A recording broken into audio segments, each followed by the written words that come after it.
I'd like to just frame my comments around the proposal that was submitted by the researchers on the illicit flows in wildlife and tourism sector.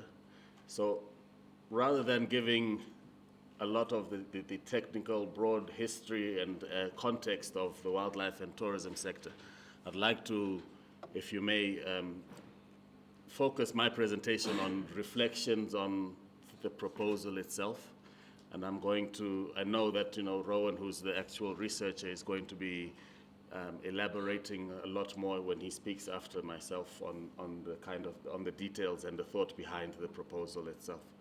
So in terms of acknowledgement, I would also like to acknowledge Rowan himself. I cut my teeth working in Zimbabwe National Parks and Wildlife many, many years ago, and Rowan was my first boss, so it's a bit of a strange situation now, critiquing or giving thoughts for his work, but I also acknowledge the rest of the expertise that's in this room. There's just looking at the presentations yesterday and some of the discussions, it's really, really an amazing critical mass of intellectual capital that's in this room.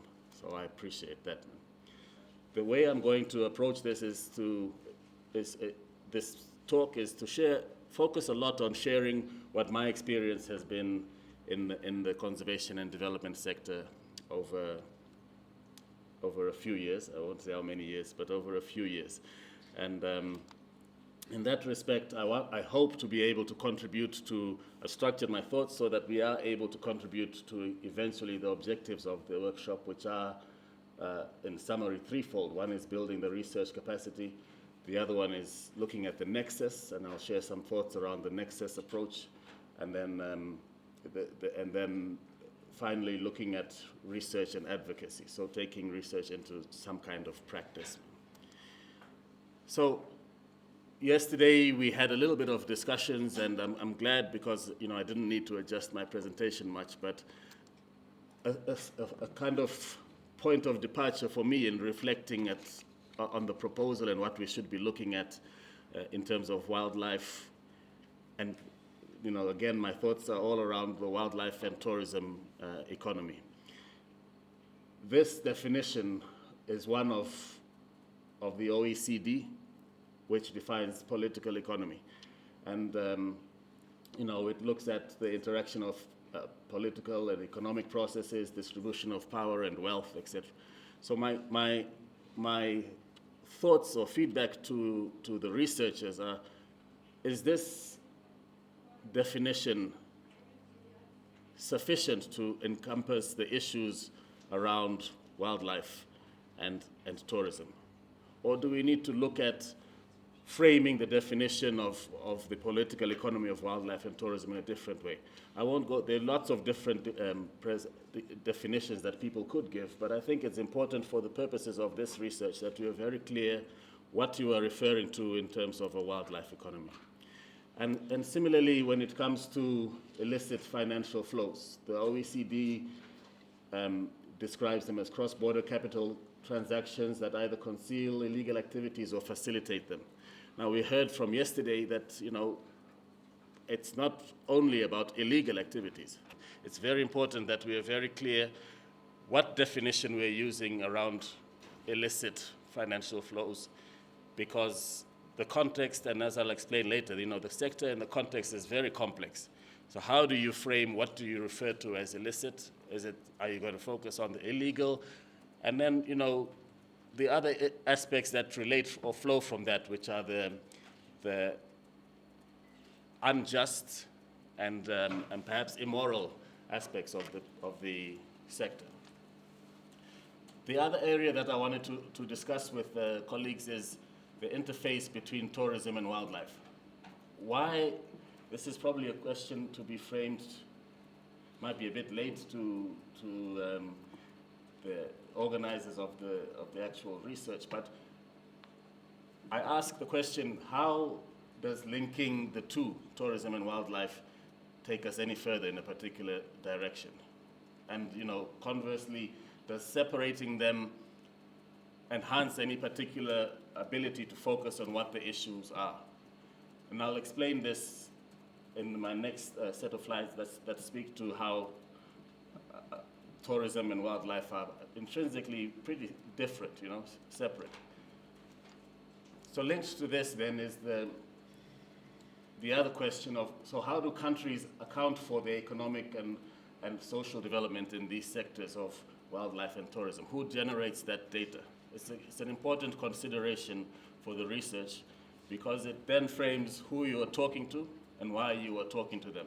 And it will also assist you maybe in the separation or integration of the two areas of tourism and wildlife. So my question is, for example, when we talked, Briggs, you talked about a very exciting and visionary vision for Africa in terms of equitable, inclusive, and transformative development.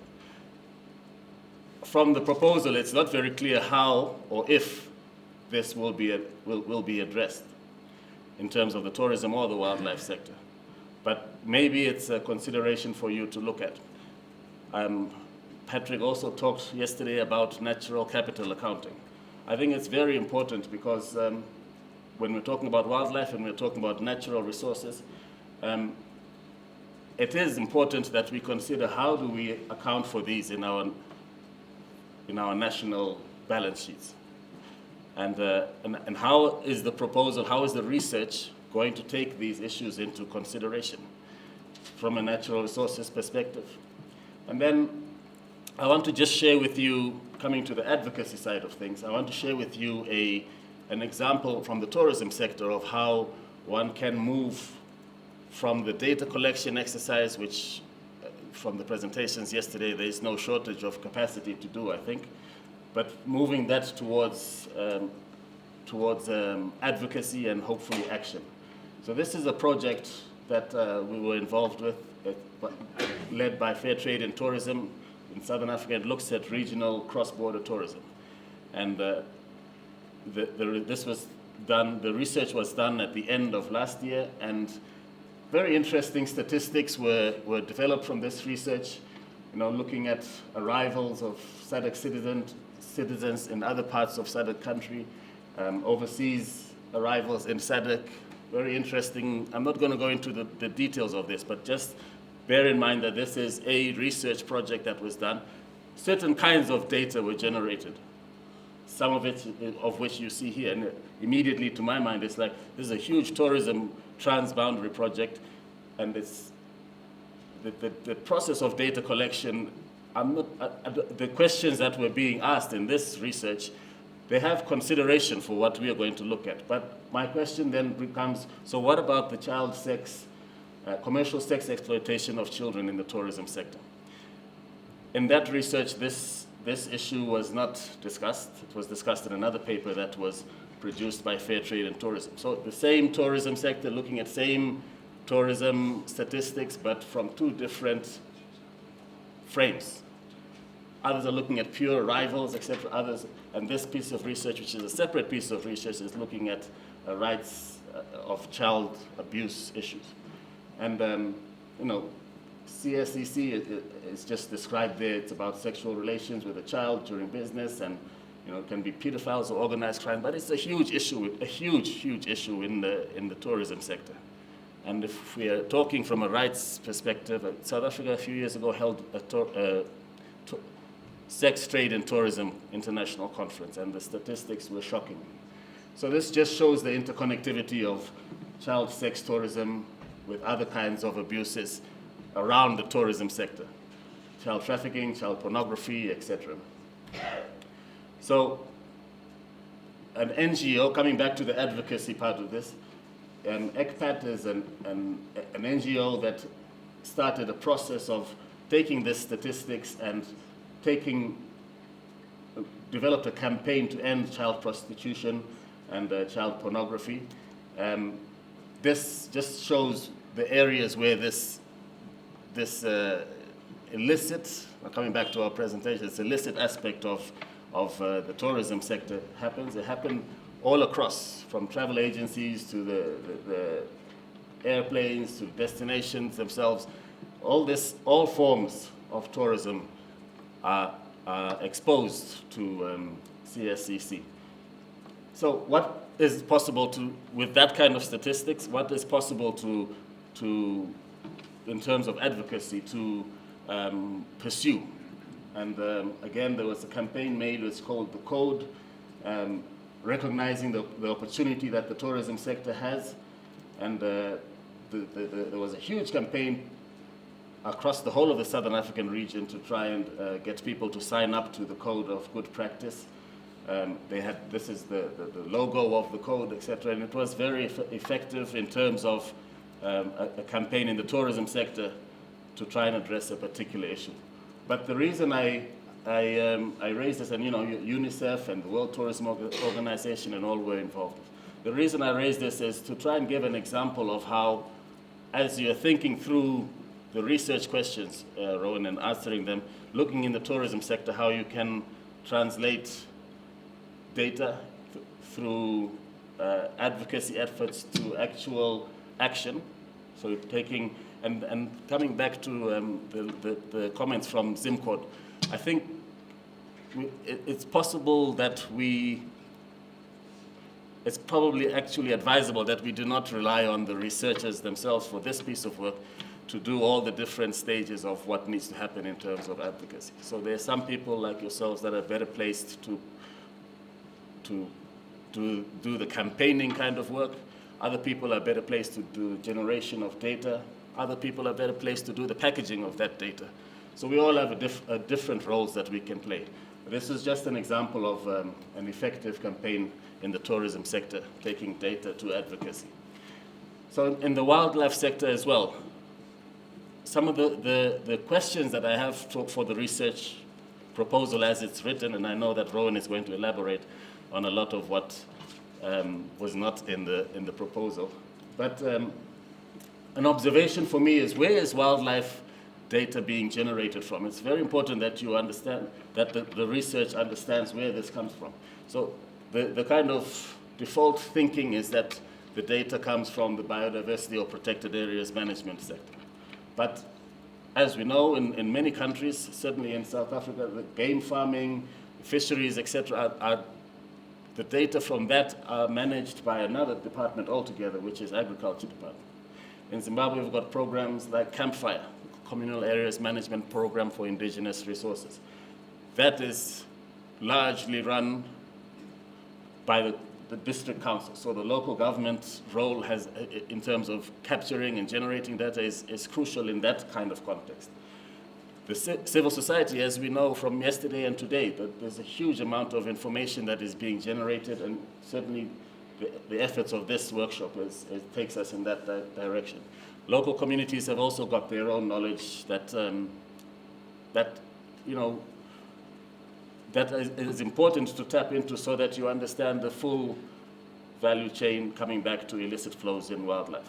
So I think my point here is that it's important to really have a look at and define clearly where you are getting your data from. And I see a lot of reference to CITES and international conventions, but I think that we need to just be clear, if we are going to not consider some of these sectors, then make a case for that. Now, this is just some statistics around wildlife, and Rowan is the expert here. He'll be able to elaborate on that. We've lost 95% of the elephant population, partly due to, I'll leave Rowan to elaborate on this, but part of this is due to the illicit flows that we've been talking about. We've had, in 2003, we had 2013, about 1,004 rhinos were killed, the majority of those in South Africa, but last year's statistics represents a 20% increase on that figure. And the other area I thought that we should look at in terms of, and just to remind us again, I'm looking at, these are reflections on the proposal as it was submitted, and I'm trying to just generate some thinking as to what areas or considerations could you also look at in terms of your direction of research and the objectives there. So you mentioned in the proposal reference to plants, that plants will be considered as well, and which is great, considering, as you mentioned, the medicinal plants trade in Southern Africa. But if you look at proportionally the impact of logging in this region, is there a case for logging to be looked at separately? Just to give you some statistics that in China, 48% of the imports from Mozambique were essentially illegal in 2013. This is by the Environmental Investigation Agency, and these figures have increased in the last year. And the amount that was paid ranges from $5 to $8 per log. You can imagine the kind of gains that were made once this timber was landed in China.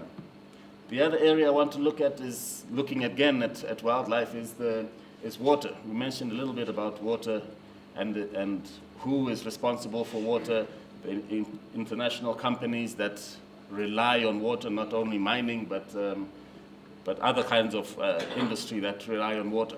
So how are we capturing the illicit flows that are generated by payments for ecosystem services?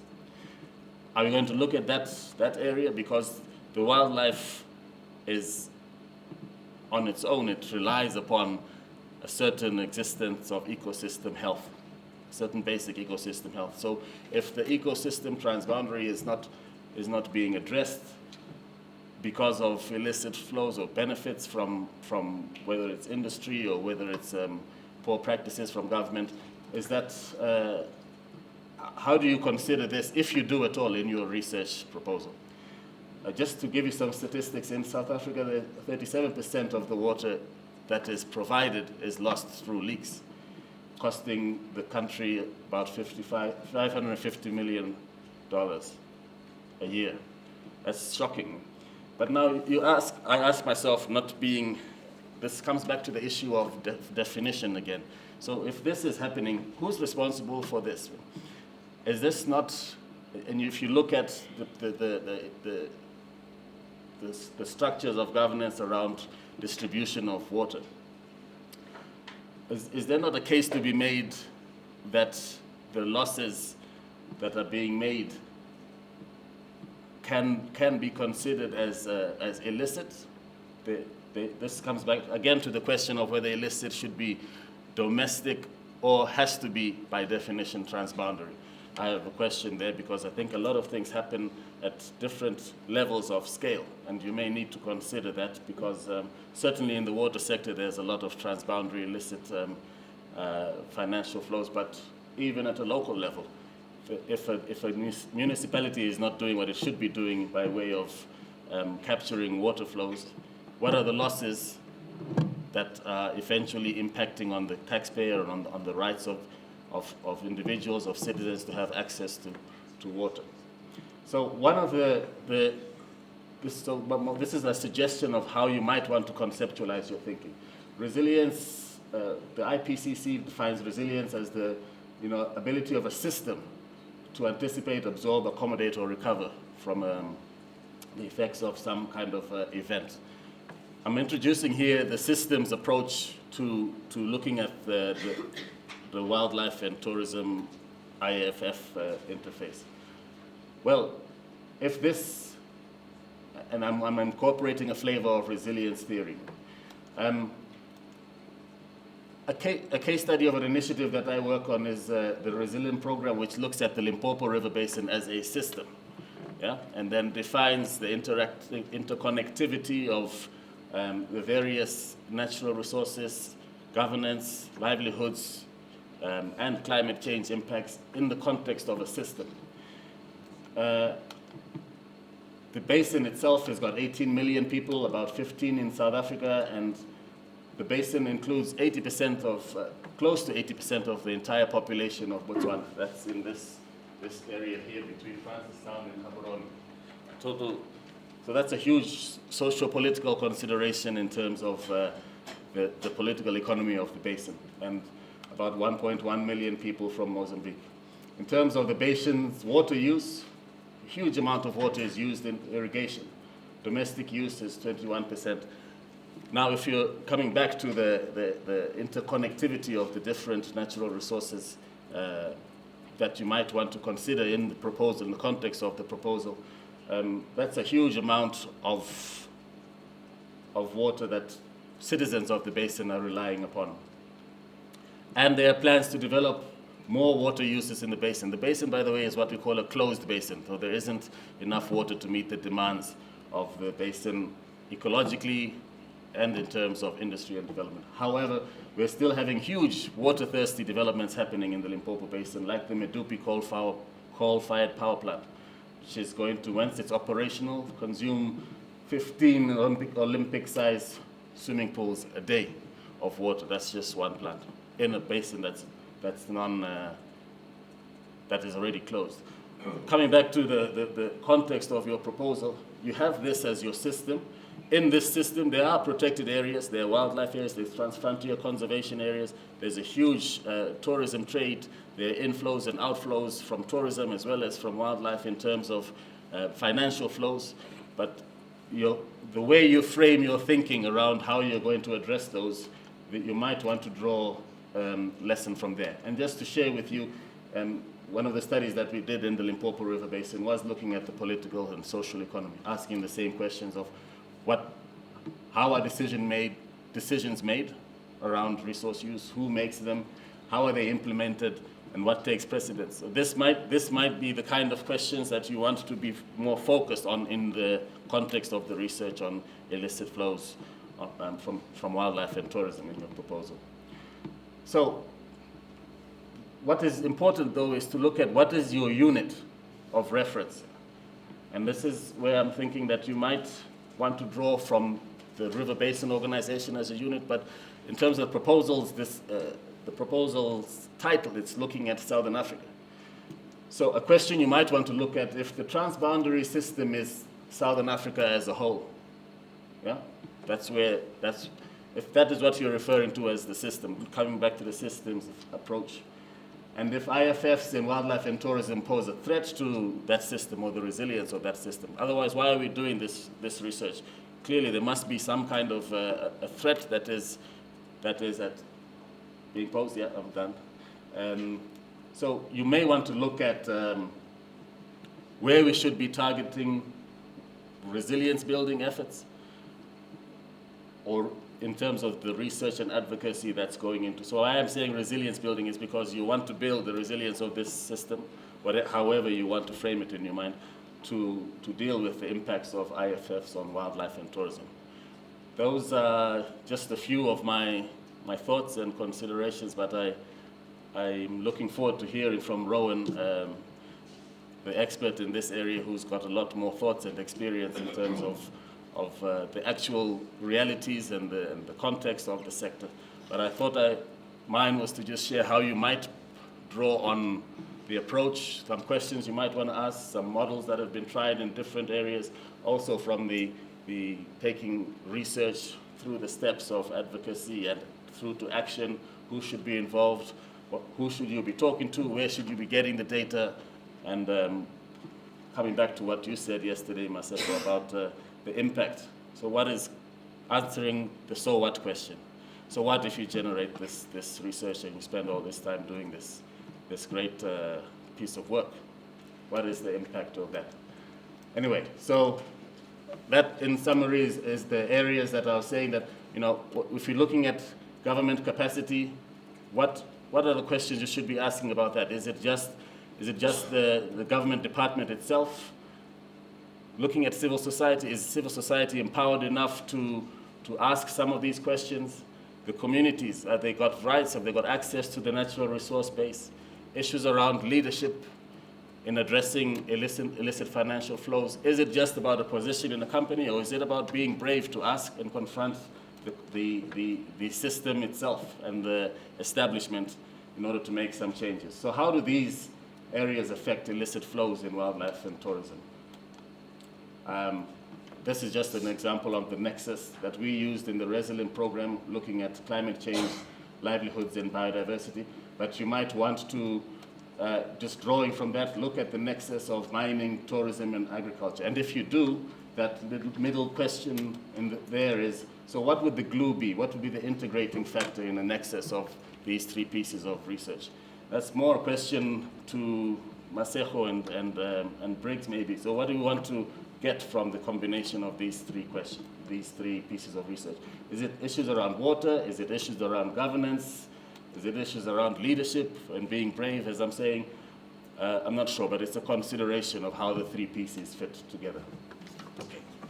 Thank you very much.